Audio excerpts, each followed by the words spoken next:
Habang nagpapatuloy ang labanan sa malayo, walang senyales ng paghina si Suzu. Lumilipad siya sa himpapawid ng may halos eleganteng galaw, paikot-ikot sa ibabaw ng battlefield habang sistematikong binubura ang bawat bagong wave ng constructs.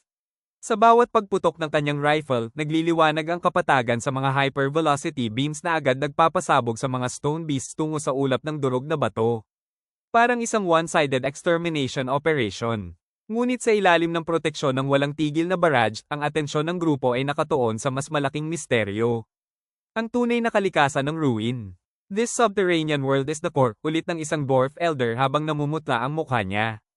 That's ridiculous. Sa tabi niya, isa pang veteran dwarf ang tuluyang napakamot sa ulo. Is that even technologically possible? Tanong niya habang tila bomb ibigay na ang lahat ng alam niyang engineering principles. Tahimik na napahawak si King Dogan sa kanyang baba. Ang dating panik ay unti-unting napalitan ng malalim na pag-aanalisa.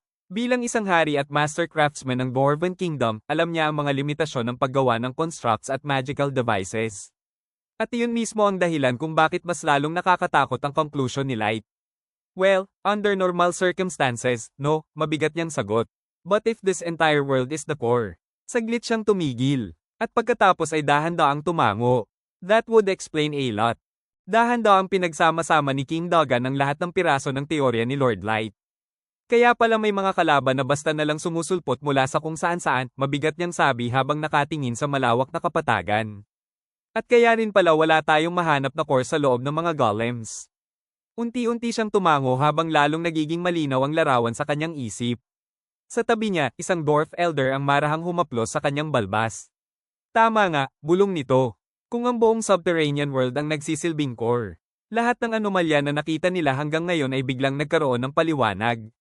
Ang endless regeneration, ang kawalan ng individual cores, ang walang katapusang paglitaw ng bagong constructs, lahat, muling bumaling ang usapan sa engineering aspect ng problema. Nakayuko ang ilang dwarf elders habang pinag-aaralan ang nakakalat na fragments ng golem. Kung susubukan nating gawin ito gamit ang technology natin, bulong ng isa habang hinihimas ang balbas. Ngunit agad siyang pinigilan ng isa pang veteran dwarf. No, iling nito. Impossible. Kahit ang mga pinakamahusay na craftsmen ng Dwarven Kingdom ay hindi maisip kung paano gagawa ng ganoong sistema. Sa huli, napatingin si King Dogan kay Lord Light. How about that? Tanong niya. Tahimik na nanatili si Light. Sa malayo, patuloy pa ring umaalingaw-ngaw ang labanan. Habang patuloy na binubura ni Suzu ang mga wave ng golems, nakatayo lamang si Lord Light at mahigpit na hawak ang kanyang staff. Malalim ang iniisip. If my explanation is correct, mahinahon niyang simula. Agad na natahimik ang lahat. Dahan-dahan siyang tumingin sa napakalawak na subterranean horizon. Sa mga damuhan, sa mga kagubatan, sa mga higanteng haligi ng liwanag na tumatagos sa kalangitan. At pagkatapos ay binigkas niya ang mabigat na conclusion. We'll need to destroy this entire environment to stop the golems from pro-life rating and continuing to regenerate. Muling bumagsak ang katahimikan. Dahil kung tama ang analysis ni Light, ang kalaban nila ay hindi simpleng army. Ang kalaban nila ay ang ecosystem mismo. Ang buong subterranean world. Mahigpit niyang hinawakan ng kanyang staff habang muling tumingin sa hindi gumagalaw na fragment sa ibabaw ng magical canvas. At doon lumitaw ang panibagong problema. Kung ang lupa ang nagsisilbing core, paano nila puputulan ang koneksyon ng mga golems dito? Paano nila ihihiwalay ang bawat construct mula sa mismong mundo na nagbibigay rito ng buhay? Patuloy na pinag-iisipan ni Lord Light ang kanilang mga strategic options. If Ellie or Ice Hit were here, tahimik niyang inisip habang binabalikan sa isip ang kakayahan ng dalawa niyang absent heavy hitters. They could probably freeze the entire ground. Kung magagawa nilang ihiwalay ang mga golems mula sa mismong lupa na nagsisilbing core, maaaring tuluyan nilang maputol ang regeneration cycle. Ngunit malinaw din ang problema. Wala rito sina Ellie at Ice Heat. Kaya napapaisip si Light kung magte-teleport ba siya pabalik at isama ang isa sa kanila.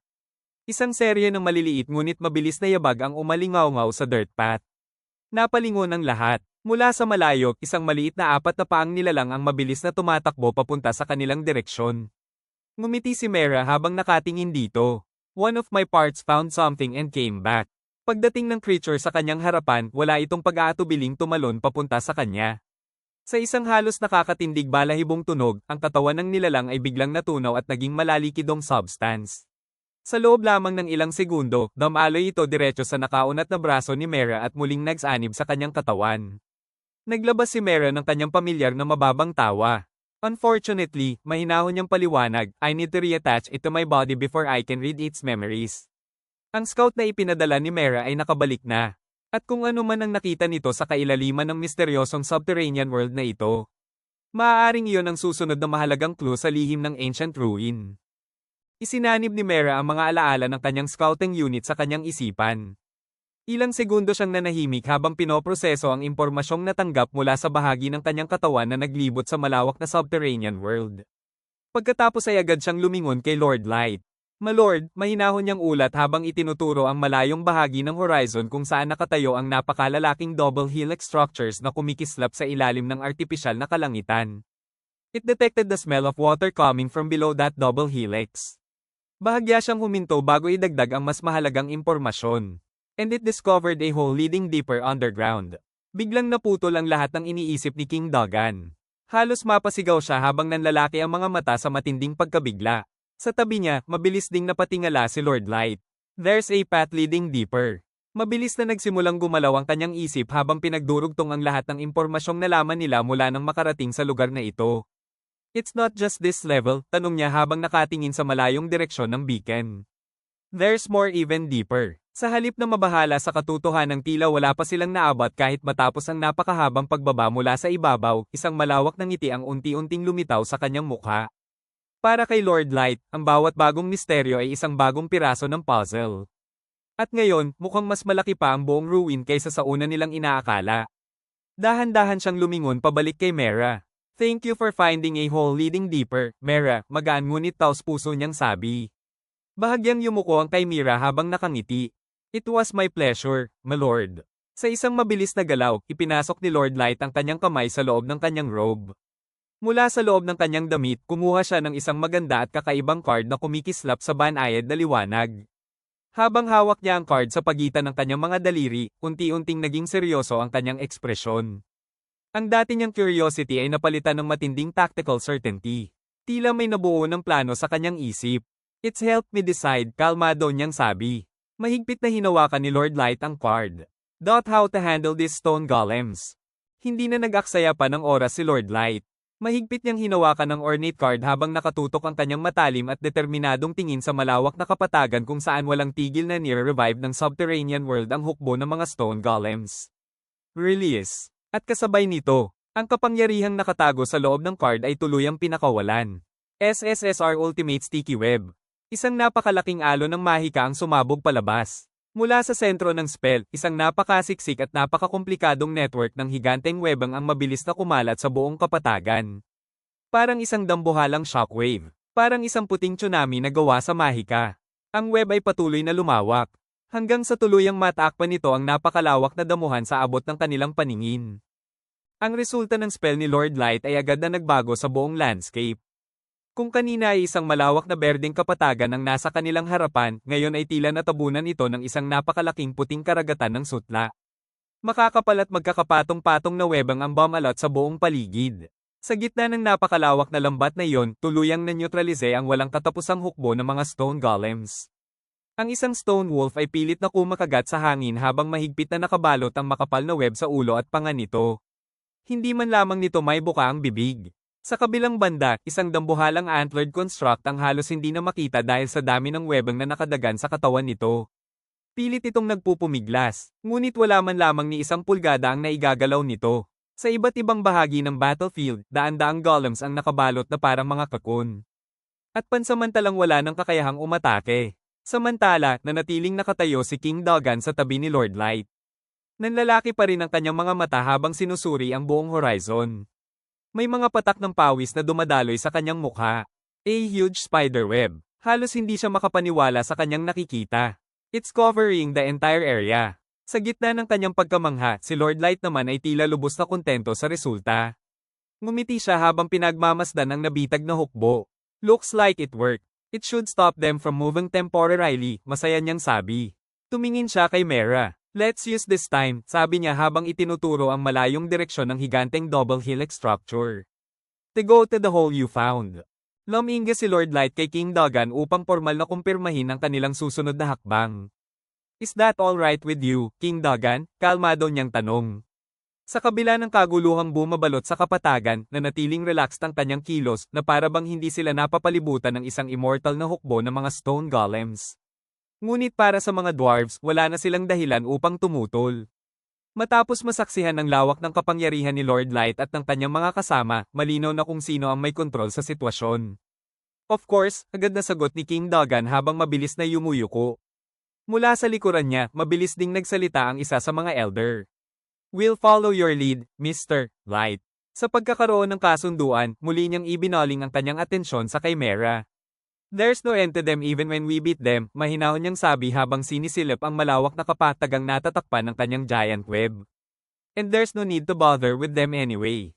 Para bang tuluyan na niyang isinantabi ang libu-libong golems na nakabigkis sa likuran nila. Pagkatapos ay tumingin siya kay Mera. "Mera, please guide us." Agad na lumitaw ang pamilyar na matalim at may pangil na ngiti sa mukha ng Chimera. "Yes, my lord." Kumikislap ang kanyang mga mata sa pananabik. Mukhang siya man ay interesado nang makita kung ano ang naghihintay sa mas malalim na bahagi ng ruin. "So, before we go," simyo lang sabi ni Mera, ngunit hindi niya natapos ang kanyang sasabihin. Isang malakas na pagsabog ang biglang umalingaw-ngaw sa buong kapatagan. Kasabay nito, isang maliit na magical flare ang sumabog sa maliwanag na kalangitan. Halos mapatalon si King Dogan sa sobrang gulat. Mabilis siyang napalingon kung saan-saan habang naguguluhan.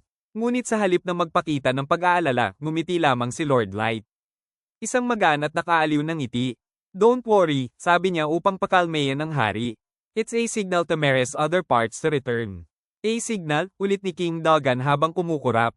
Sa tabi nila, marahang natawa si Mera. Bahagya niyang itinuro ang daan. "Well," sabi niya habang nakangiti.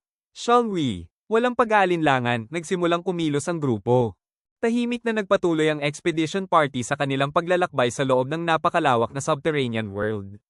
Sa kanilang likuran ay naiwan ang dambuhalang spiderweb ni Lord Light, isang napakalaking puting istruktura na bumabalot sa malaking bahagi ng kapatagan. Habang patuloy silang sumusulong, unti-unting lumitaw ang tunay na lawak ng battlefield. Paminsan-minsan ay may nakikita silang mga tambak ng basag na bato. Mga labi ng stone constructs na winasak ni Suzo at Locke. Makalipas ang halos isang oras ng tuloy-tuloy na paglalakad, nagsimulang magbago ang paligid. Unti-unting nawala ang malawak na damuhan. Pinalitan ito ng mas siksik at mas madilim na kagubatan. Nakatayo ang mga napakalalaking arko na gawa sa puting bato. Mga sinaunang estruktura, makikinis, elegante, at napakalaki. Parang bahagi ng isang napakalawak na architectural complex na matagal nang nilamon ng panahon. Isang napakalaking dome-shaped cage. Maingat na lumapit ang buong grupo sa napakalaking dome-shaped structure na nakatayo sa ilalim ng mga dambuhalang puting arko. Habang papalapit sila, mas naging malinaw ang kakaibang disenyo nito. Sa mismong base ng framework ay naroon ang isang napakalaking butas. Isang madilim na opening na diretsyong bumababa sa kailaliman ng lupa. Parang isang sugat na pilit binutas sa ibabaw ng istruktura. Huminto ang grupo sa gilid nito. Tahimik nilang pinagmasdan ng misteryosong daan pababa. Nakahanda si Suzo habang hawak ang kanyang mahabang rifle. Bahagya siyang yumuko upang sumilip sa kadiliman. "Looks like somebody broke through the lid," obserbasyon niya habang sinusuri ang magaspang at sirang gilid ng opening. Hindi ito mukhang natural. Tila may puwersahang bomb utes rito noon. Napatingin si Light sa butas. "Was it adventurers the dwarf sent in the past?" tanong niya habang iniisip ang posibilidad. Lalong naging misteryoso ang sitwasyon. Kung hindi mga adventurers ng Dwarven Kingdom ang gumawa nito, sino? At bakit? Lumapit si Lord Light sa gilid ng opening. Tahimik siyang tumingin pababa, ngunit kahit gaano niya piliting silipin ang ilalim, wala siyang makita kundi purong kadiliman. Parang nilalamon ng butas ang kahit kaunting liwanag na pumapasok dito.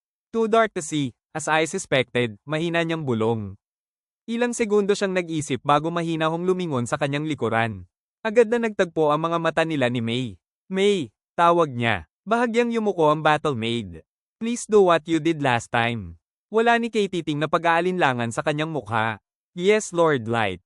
Habang naghahanda ang grupo para sa panibagong pagbaba sa loob ng napakalaking dome structure, muling sinigurado ni Lord Light na handa ang lahat bago sila tuluyang sumuong sa mas malalim na bahagi ng sinaunang ruins.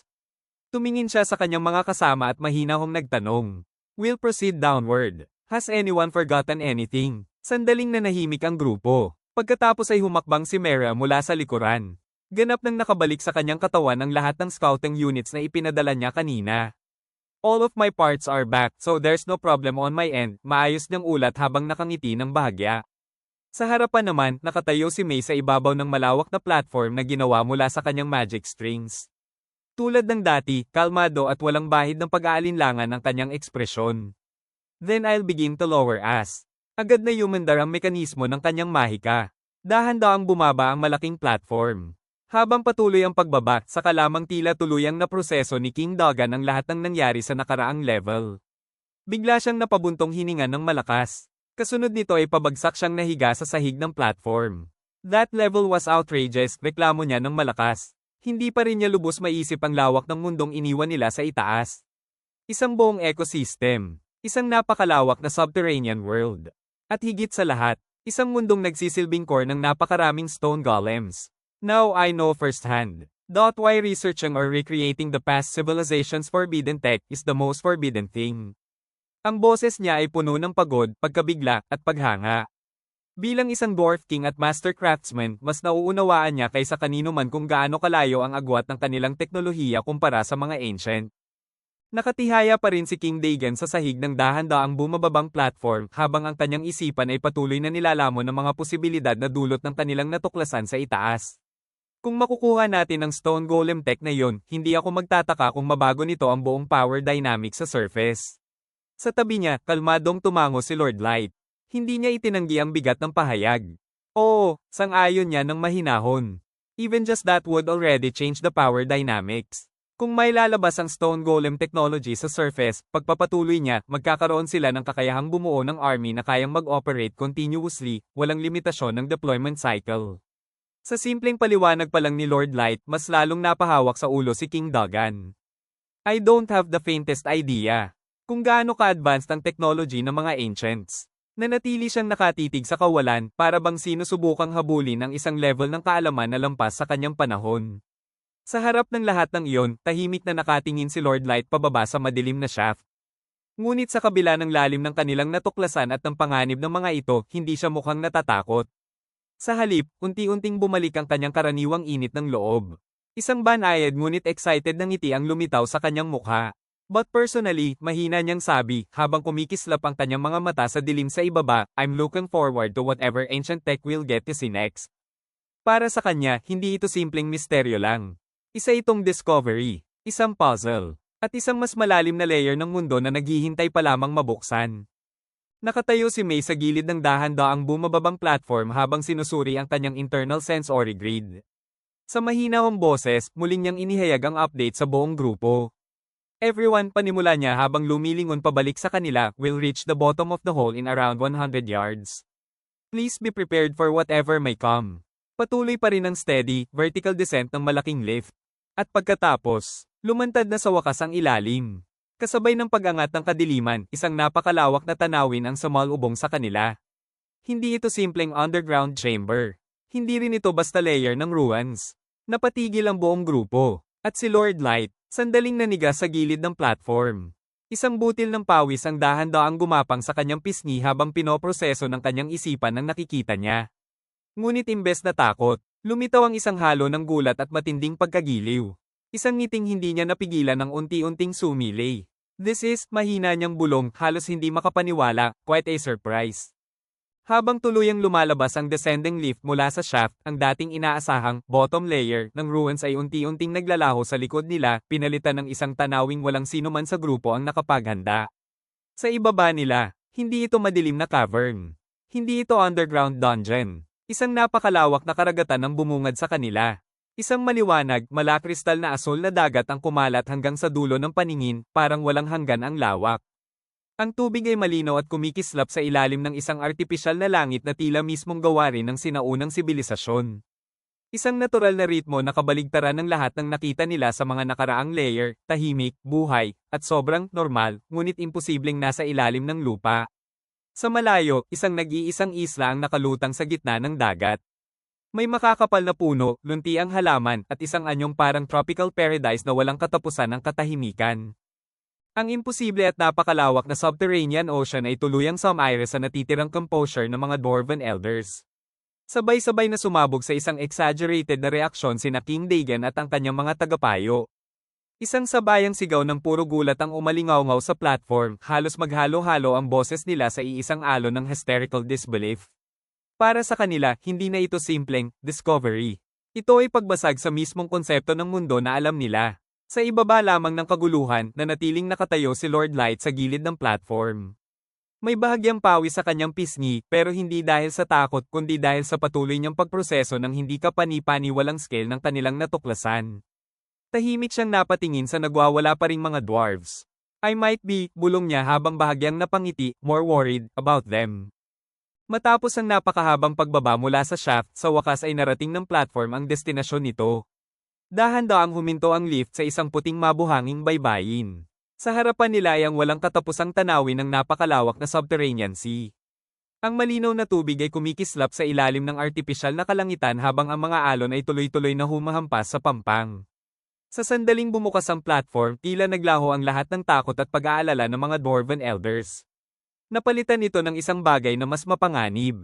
Matinding curiosity. Sabay-sabay silang sumigaw habang tumatakbo palabas ng lift na parang mga batang nakakita ng amusement park sa unang pagkakataon. Maging si King Dogan ay hindi nagpahuli. Habang sina Lord Light at ang kanyang mga kasama ay maingat na inoobserbahan ang paligid, ang mga dwarfs naman ay diretsyong sumugod sa dalampasigan. Parang mga siyentipikong nawalan ng self-control. Lumuhad agad si King Dogan sa tabing dagat.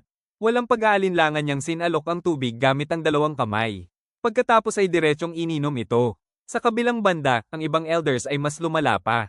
Nagdive sila diretsyo sa mababaw na bahagi ng tubig at nagsimulang tikman ito. Para silang grupo ng baliw na researchers na nakatuklas ng bagong mundo. Mula sa likuran, tahimik na pinagmamasdan ni Lord Light ang kakaibang eksena. Nanatiling walang emosyon ng kanyang mukha. Pagkatapos ng ilang segundong katahimikan, saka siya napabuntong hininga. Guess even they decided not to just jump in the ocean. Patag ang kanyang boses, halos deadpan. Patuloy na umalingaw-ngaw sa dalampasigan ang mahinahong tunog ng subterranean sea. Habang sina King Dogan at ang mga dwarven elders ay abala pa rin sa pagsusuri ng tubig dagat, nagpasya naman si Lord Light na ayusin ang susunod nilang hakbang.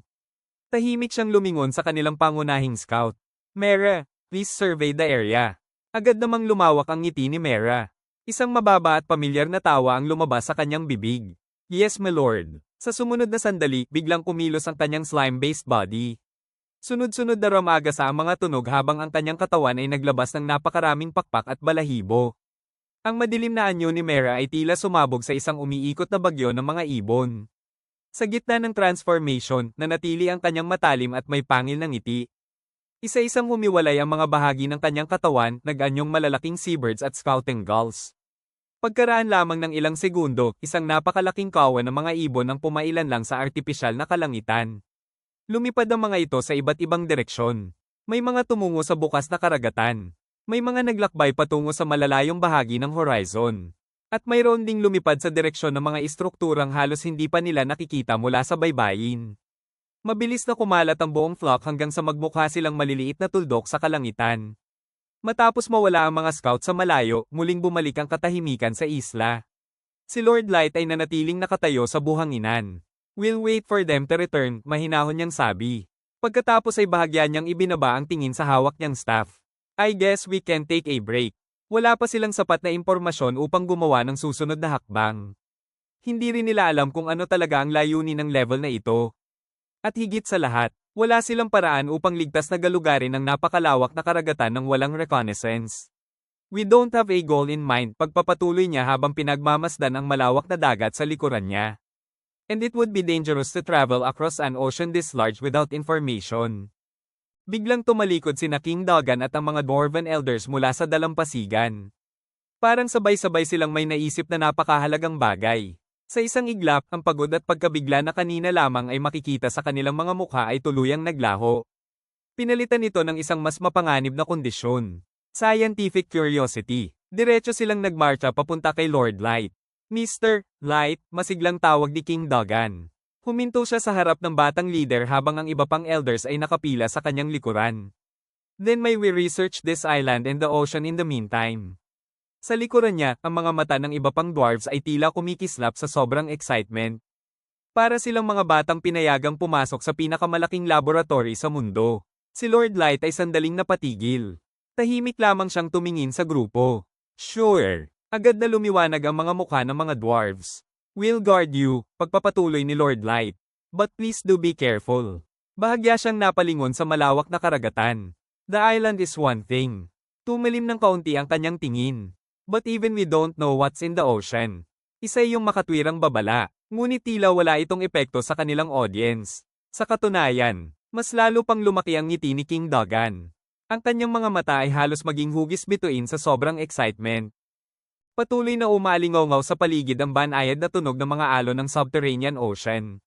Sa kabila ng pagiging isang misteryosong layer ng sinaunang ruins, naging kakaibang payapa ang kapaligiran. Dahil wala pa silang malinaw na susunod na hakbang habang hinihintay ang pagbabalik ng mga scouts ni Mera, mabilis na nagkanya-kanya ng ginagawa ang bawat isa.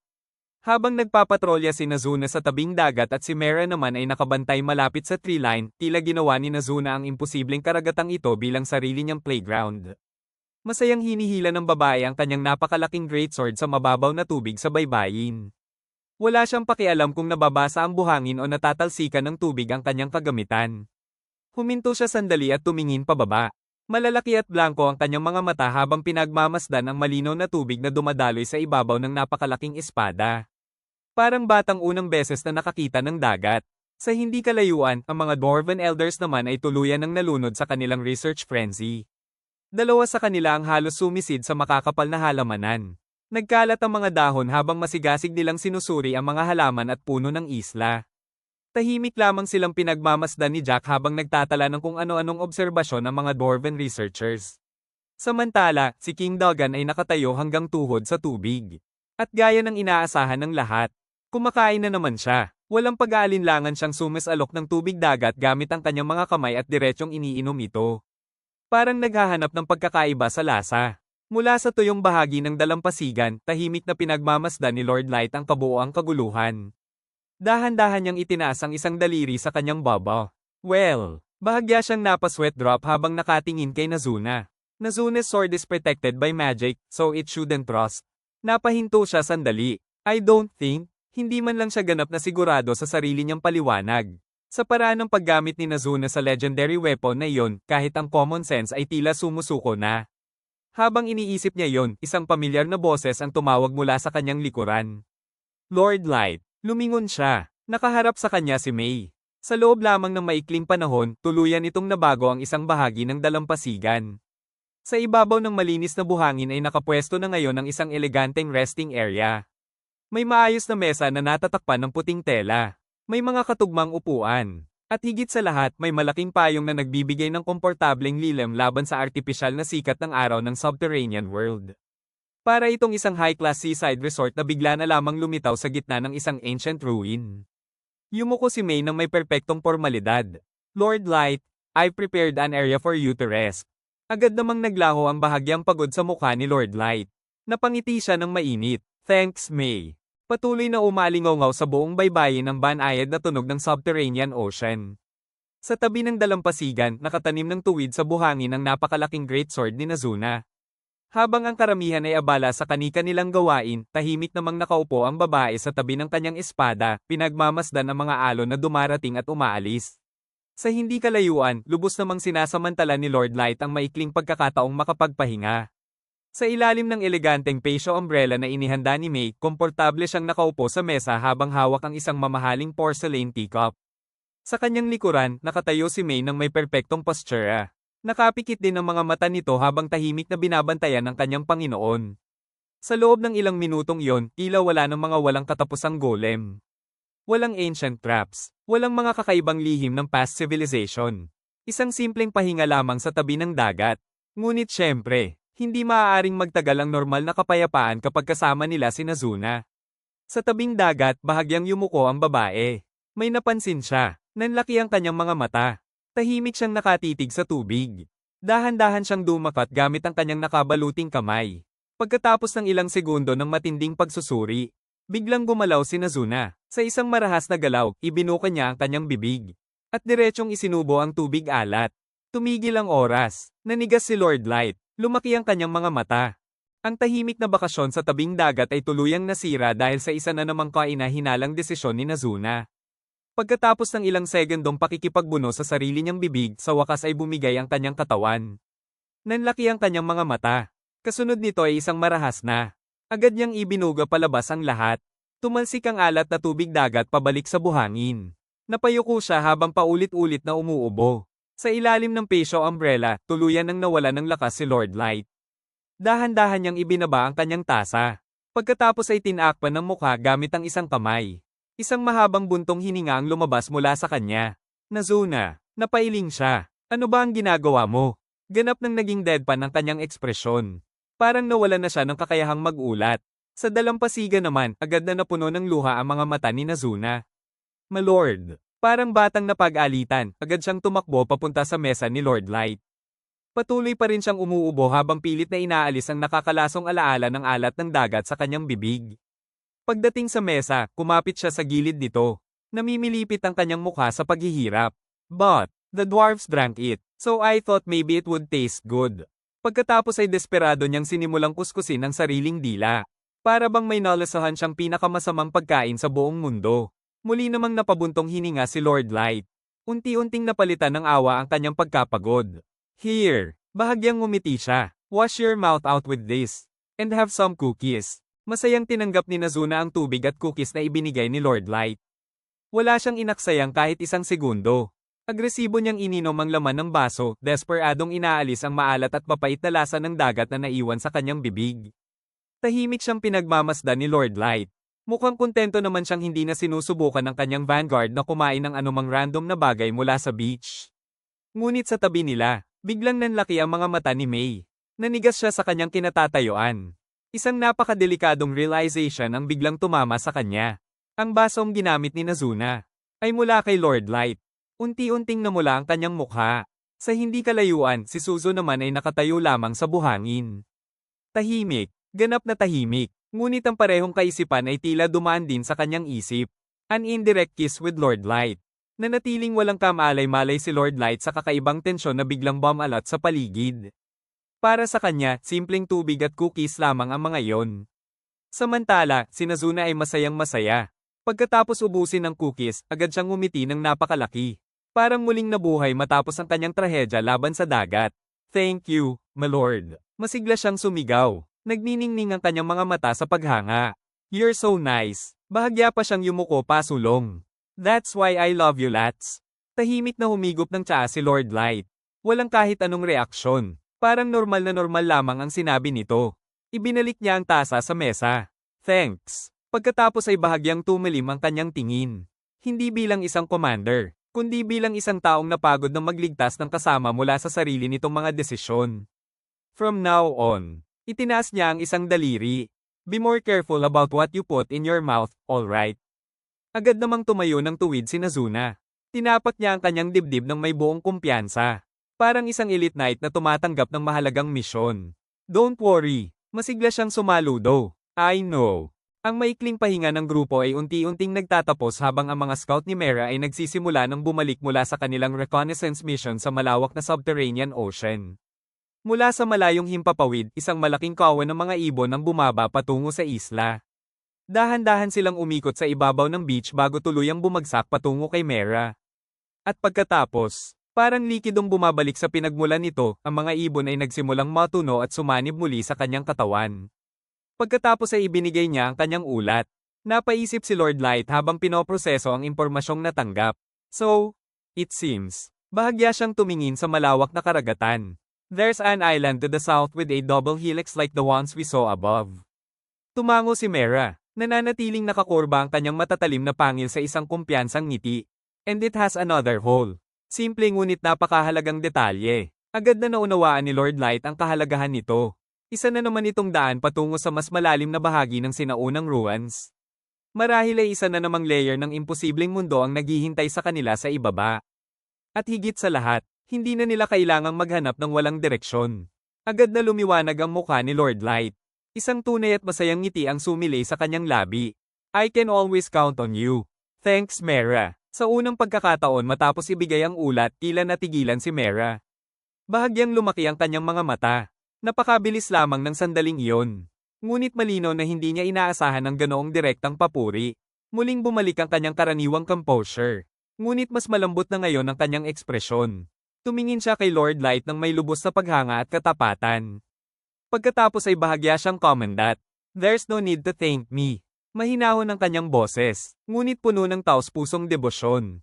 "Our greatest happiness lies in being of use to you, my lord." "Why is anyone scared of Mera?" Napapaisip niyang sabi sa sarili habang inaayos ang pagkakasandal ng kanyang staff sa balikat. Oo, kaya niyang maging fierce sa labanan, pero outside of that, madali siyang kausap at may sense naman siya. Sa tingin ko, honest siya, at cute. Sa likod niya, sandaling lumingon si Mera. Isang bihirang, banayad na pamumula ang kumalat sa kanyang mga pisngi matapos marinig ang hindi niya inaasahang, taos-pusong papuri. Ibinalik ni Lord Light ang tingin sa malawak at kumikislap na dagat sa harapan niya. Mag-isa siyang nakatayo sa tahimik na dalampasigan habang ang mga alon ay humahampas sa baybayin. "Dahil kay Mera, magpa-follow tayo sa south direction," bulong niya habang nakatingin sa horizon. "Pero paano naman tayo tatawid sa dagat na to?" Ang sobrang lawak ng subterranean sea ay naghatid sa kanya sa seryosong tactical thinking. Itinaas niya ang kamay sa kanyang baba, nagdilim ang kanyang tingin habang isa-isang tinitimbang ang kanilang resources at mga possible na panganib. Pagkalipas ng mahabang sandaling katahimikan, unti-unting nabuo sa isip niya ang isang matibay na strategy. Considering the current conditions, bulong niya, mas naging firm ang kanyang expression, maybe it would be better to go by air instead of crossing by sea. Tahimik na inobserbahan ni Lord Light ang mga options niya habang palihim ding binabantayan ng mga hyperactive na dwarven elders sa paligid. "If I let them see another card, they'll definitely pester me to sell it and let them research it," naiisip niya, mabilis na nagdesisyon na mas mabuting maging discreet sa gagawin niya. Dahan-dahan niyang isiningit ang isang card sa kanyang kamay, at sa sandaling iyon, isang matinding flash ang sumiklab mula sa kanyang mga daliri habang ina-activate niya ang kapangyarihan nito. SR Flight. Release. Napakurap si King Dogan, bahagyang tumigilid ang ulo habang nagtatakang tumugon ng, "Oh," habang ang isang kakaibang magical aura ay biglang bumalat sa buong party. Lumingon si Lord Light sa grupo na parang walang nangyari, pilit pinapababa ang bigat ng kakagawa lang niya. "Ginamit ko lang ang magic na magbibigay sa inyo ng ability to fly for 24 hours, paliwanag niya ng casual, parang simpleng bagay lang iyon. Para siguraduhin na hindi mauuwi sa gulo ang excitement ng mga researchers habang nasa ere, agad siyang nagset ng safety measure. "Since mahihirapan kayo sa simula hanggang masanay kayo, at para sa safety ng lahat, si May ang gagamit ng magic string para i-connect kayo sa kanya," utos niya. Lumapit si May at mahinahong inikat ang isang glowing magical twine sa paligid ng very cooperative na si King Dogan. "Got it, Mr. Light," sagot nito nang walang alinlangan. Ngayong secured na ang buong party at active na rin ang aerial spell, ibinaling ni Lord Light ang tingin niya sa malawak na horizon. "So, shall we go then?" tanong niya bago lumingon kay Mera. "Mera, please lead the way." Nagpakita si Mera ng confident at excited na ngiti, handang-handa nang igiya ang grupo sa paglipad sa ibabaw ng malawak na subterranean sea. Umangat ang grupo sa himpapawid, maayos at elegante ang kanilang pagglide sa ibabaw ng subterranean sea. Si Mera ang nangunguna sa vanguard, effortless at smooth ang cruise niya na parang sanay na sa ganitong uri ng paglipad. Sa gilid naman, si Nazuna biglang nag-pose pa na parang superhero habang lumilipad, tuwang-tuwa at walang bahid ng kaba. Si Lord Light ay dahan-daang sumasabay sa kanila, nakatingin sa mga dwarves. Sa likuran nila, steady na sumusunod si May, maingat na hawak ang kanyang glowing magic strings para matether pa rin ang mga lumilipad na dwarven elders at masigurong ligtas silang lahat habang nasa ere. Ang biglaang pakiramdam ng paglipad ay nag-iwan sa academic team na halos hindi makapagsalita sa sobrang gulat at excitement. "Wow! This is," napasinghap si King Dagan, halos magpa-flail pa ang kanyang mga kamay habang sinusubukang i-balanse ang sarili sa hangin. Sa ibaba nila, ang malawak na karagatan ay banayad na kumikilos, ang mga alon ay tuloy-tuloy na humahampas. Hindi nagtagal, unti-unting nakahanap ng rhythm ang mga dwarven scholars. Isa sa mga elders ay napatawa ng malakas at sumigaw ng, "I got the hang of it now. This feels great." Habang nakasilip pababa, napansin ni King Dagan ang isang biglaang paggalaw sa malinaw na tubig sa ilalim nila. "Oh, a school of little fish," sabi niya, halatang nagulat habang tinuturo ang malaking shadow ng marine life na dumaraan sa ilalim ng malalim na tubig. Si Lord Light ay tahimik na nakatingin sa ecosystem sa ibaba, may halong paghanga sa kanyang mga mata.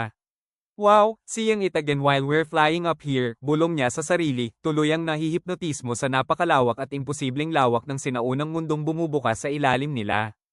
Mabagal na nagdrift ang convoy sa ibabaw ng kumikislap na tubig. Mula sa taas na iyon, ang 360 degree view ng karagatan ay sobrang ganda, walang katapusan ang dagat habang unti-unting nagiging isang malawak at luminous na horizon.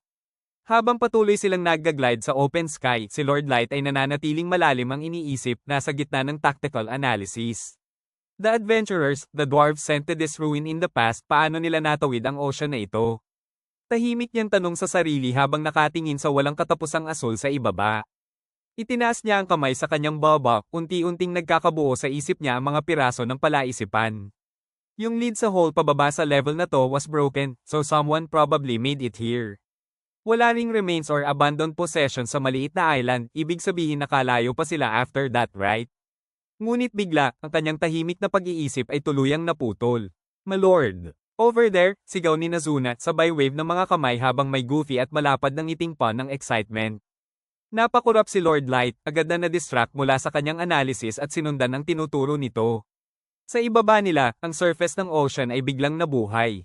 Isang napakalaking, churning crest ng tubig ang sumabog pataas, kumikislap habang nag-spray sa hangin na parang isang pagsabog ng liquid crystal. Look at that, sigaw ng isa sa mga lumilipad na dwarves, halatang puno ng Shiro habang itinuturo ang biglaang pangyayari sa ibaba. It's awesome, dagdag pa niya, tuwang-tuwa sa hindi inaasahang fenomeno na bumungad sa gitna ng malawak na karagatan. Sa isang thunderous at explosive na dagandong, biglang nagbasag ang surface ng tubig habang isang napakalaking puting balyina ang sumulpot mula sa kailaliman ng dagat. Ang dambuhalang nilalang ay umangat sa himpapawid, ang mapatlo nitong shimmering na balat ay kumikinang sa ilalim ng artificial sky, parang buhay na perlas na sumasalamin sa liwanag. Sa bawat paglabas nito, sumasabog ang napakalawak na wall ng turquoise sea spray at frothing white foam na tila isang likidong bagyo. Ang mahabang pectoral fins nito ay humiwa sa hangin na parang pakpak, nag-iiwan ng trailing mist na kumikislap sa bahaghari habang dahan-daang bumabagsak pabalik sa karagatan sa ibaba. Sa sobrang laki ng nilalang, ang buong flying convoy ni Lord Light ay nagmumukhang kasing liit ng alikabok sa gitna ng napakalawak na kalangitan. Sa isang iglap, huminto silang lahat sa gitna ng ere, nakalutang, nakapako sa kanilang pwesto. Matapos ang napakagandang arco nito sa himpapawid, ang dambuhalang libayatan ay muling bumalik sa kailaliman ng dagat. Sa isang napakalakas at resonant na splash, bumagsak ang colossal white whale sa ibabaw ng tubig, nagdulot ng isang monumental na wall ng frothing white foam at churning currents na kumalat sa buong subterranean sea na parang ripples ng isang gumising na mundo. Sa taas ng kalangitan, ang mga nakasaksi ay nanatiling tulalang-tulala sa napakagandang eksena. Si Lord Light ay tahimik na nakatingin pababa, ang kanyang mga mata ay puno ng halo-halong quiet awe at strategic fascination. Sa kabila ng paghanga, ramdam pa rin ang pagtakbo ng kanyang isipan, parang sinusubukang i-catalog ang isang bagong klase ng ecosystem na hindi pa niya lubos na nauunawaan. Sa likuran niya, si King Dagon at ang mga Dwarven Elders ay halos sabay-sabay na nakanganga, ang kanilang mga mata ay nakalabas sa sobrang gulat. Komikal ang kanilang reaction, pure, unfiltered shock na parang hindi pa rin makapaniwala sa kanilang nasaksihan. Samantala, si Nazuna ay kabaligtaran ng lahat. Puno siya ng walang bahid na saya, pumapadyak at pumipitik ang mga kamao sa ere habang may goofy, wide-mouthed grin na hindi maalis sa kanyang mukha. Nananatili sa ere ang lingering excitement matapos ang nakakamanghang breach. Si Nazuna, habang patuloy na nagwawave ng mga kamay at puno ng wide-eyed, comical energy, ay masiglang sumigaw. That was awesome. My lord. Lumingon si Lord Light sa kanya na may banayad at satisfied ng ngiti, halatang sumasang-ayon din. Yeah, it was. Ang iba pang kasama ay nanatiling tulala at hindi pa rin makabawi sa kanilang nakita. Si Mei ay tahimik na nakamasid sa tubig na may malalaking mata, habang si King Dogan ay nanginginig pa rin sa sobrang disbelief. This really is something, bulong niya, parang hindi pa rin makapaniwala na totoo ang lahat. Maging si Suzu, na karaniwang composed, ay halatang nabigla rin, kitang-kita sa kanyang ekspresyon ang hindi inaasahang pagkamangha. Habang unti-unting lumulubog pabalik ang napakalaking nilalang, ang massive nitong fluke ay dahan-daang nawala sa ilalim ng sinag ng liwanag, bumalik sa kailaliman ng tubig. Tahimik na sinundan ito ng tingin ni Lord Light. Sa kanyang mga mata, unti-unting lumambat ang kanyang ekspresyon, napalitan ng malalim na pag-iisip. I want to show it to Yumi and everyone else in the abyss. Tahimik niyang bulong sa sarili, may halong panghihinayang na hindi nila ito sabay-sabay nakikita. Sa itaas ng malawak na subterranean sea, muling nagpatuloy ang aerial convoy sa kanilang paglalakbay sa kalangitan. Sa ibaba, nanatiling kalmado ang dagat, ngunit sa ilalim ng mga alon, ang malaki at madilim na silhouette ng puting balyina ay patuloy na dumadaos-dos sa kailaliman, parang isang tahimik na tagapagbantay ng imposibleng mundong nakatago sa ilalim ng mundo. Ang peaceful atmosphere ay biglang nasira sa isang iglap. Sa ilalim ng lumilipad na convoy, ang tahimik na tubig ay nagsimulang kumulo, isang mabigat at ominous na blob ang umalingaw-ngaw mula sa kailaliman. Ang dating serene na galaw ng puting balyina ay tuluyang napalitan ng isang mas madilim at mas nakakatakot na presensya na gumagalaw sa ilalim lang ng surface. Sa murky na tubig, biglang bumukas ang isang pares ng napakalalaking, halimaw na mga mata, direktang nakatutok sa mga manlalakbay sa itaas, puno ng predatory malice. Sa kalangitan, agad na nag-activate ang instincts ni Lord Light. Nanlaki ang kanyang spiral patterned eye sa matinding gulat habang nararamdaman niya ang biglaang pagsabog ng hostile magical energy mula sa kailaliman ng dagat. Isang ambush. Walang kahit isang segundo na sinayang niya. Bigla siyang lumingon, ang kanyang ekspresyon ay nagbago sa isang urgent at battle-ready na sigaw.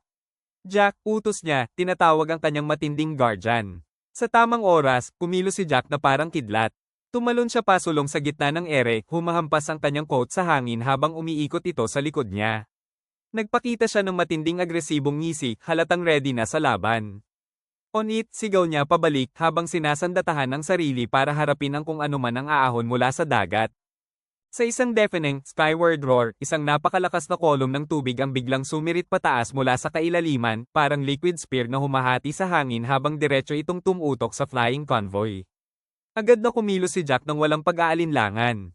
Sa gitna ng ere, ibinuka niya ang kanyang kamay habang ang kanyang mukha ay nagbago sa isang battle-hardened na galit. Isang matinding sigaw ang kumawala mula sa kanya habang pinapalabas niya ang kanyang defensive power. Iron-blooded barricade. Mula sa kanyang katawan, biglang sumulpot ang mga matatalim at jagged shards ng dark iron, parang buhay na metal na mabilis na lumalawak at nag-uugnay-ugnay sa ere. Sa loob lamang ng isang iglap, nabuo ang isang malawak at dense na cage ng interlocking spikes. Isang brutal, imposing na iron barrier ang humarap mismo sa direksyon ng paparating na water spear. Ang violent na jet ng tubig ay sumalpok direkta sa depensa ni Jack. Sa isang matalim at ringyang na shing, ang umaangat na water pillar ay tuluyang na-deflect, parang hinati sa dalawa ng isang invisible force na nagresulta sa napakalawak na burst ng harmless sea spray na kumalat sa paligid na parang kumikislap na ulap. Habang unti-unting humuhupa ang mist, nananatiling ligtas at hindi nasaktan ang buong party, tahimik na nakalutang sa ere sa likod ng kanilang frontline protector. Si Jack ay ngayon ganap na nagbago ang anyo. Ang kanyang iron-blooded armor ay fully deployed, bumabalot sa kanyang buong katawan sa jagged, dark metallic plates na parang baluti ng isang dragon, matigas, mabigat, at puno ng nakakatakot na presensya. Dahan-dahan siyang tumindig sa harap ng grupo, itinaas ang isang kamao bilang hamon sa nakatagong kalaban sa ilalim ng dagat. Not half bad, pag-ungol ni Jack, ang kanyang boses ay may metallic resonance na parang nag-iitso sa hangin. Tinitigan niya ng diretso ang kalaliman ng tubig, hindi man lang nabigla sa biglaang ambush. But it'll take more than a weak attack like that to hurt me. Nanatiling nakalutang sa himpapawid ang flying convoy, habang sa ibaba nila ay isang napakalaking anino ang mabilis na gumagalaw sa ilalim ng alon ng karagatan. Si Lord Light ay nakatingin pababa, nanlalaki ang kanyang mga mata sa biglaang realization. I sensed animosity from it, tahimik niyang naisip habang sinusundan ang gumagalaw na napakalaking silhouette sa madilim na tubig. It seemed unlikely, ngunit unti-unting nag-click sa kanyang isipan ang buong sitwasyon. Ang dati niyang kalmadong ekspresyon ay tuluyang nabasag ng shock. Napanganga siya ng bahagya habang itinutok ang kanyang tingin sa kailaliman ng dagat, parang biglang nag-materialize ang buong panganib sa harap niya. But apparently, sabi niya ng malakas, halatang mas lumilinaw na ang banta. That giant fish. Ang colossal whale ay dahan-daang gumagalaw sa ilalim ng sunlit, deep blue waves, ang napakalaking katawan nito ay kumikislap na parang iridescent armor sa ilalim ng tubig. Ang sinag ng liwanag mula sa itaas ay tumatagos sa ocean surface, tumatama sa maputlang tiyan nito at sa slate, metallic tinted na balat na parang gawa ng isang sinaunang mekanismo. Ngunit sa isang malaking crevice sa gilid ng ulo nito, may nakatagong cluster ng glowing reddish-orange eyes, kumikislap na may halong malamig at mekanikal na hostility. Hindi ito natural na hayop lamang, malinaw ang presensya ng isang bagay na, program, isang lumang automatikong sistema ng pag-atake. Sa itaas, sa maputlang kalangitan, ang maliliit na silhouette ni na Lord Light at ng kanyang mga kasama ay halos naglalaho sa sobrang laki ng nilalang sa ibaba nila. At sa sandaling iyon, unti-unting nag-click ang lahat sa isipan ni Lord Light. It's like the stone golems.